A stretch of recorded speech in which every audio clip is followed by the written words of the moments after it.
Podešavanje veličine stranice vršimo iz menija File, odabirom komande Page Setup ili podešavanje stranice, nakon čega se otvara istoimeni prozor Page Setup ili podešavanje stranice.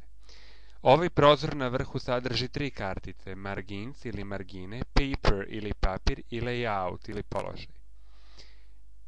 Biramo karticu Paper i iz odeljka Paper Size ili veličina papira možemo odabrati odgovarajući format papira.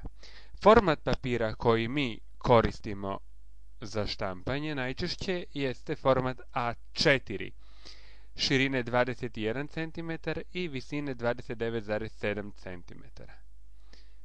U prozoru Preview možemo pogledati kako izgleda orijentacio odnos stranica u tom formatu.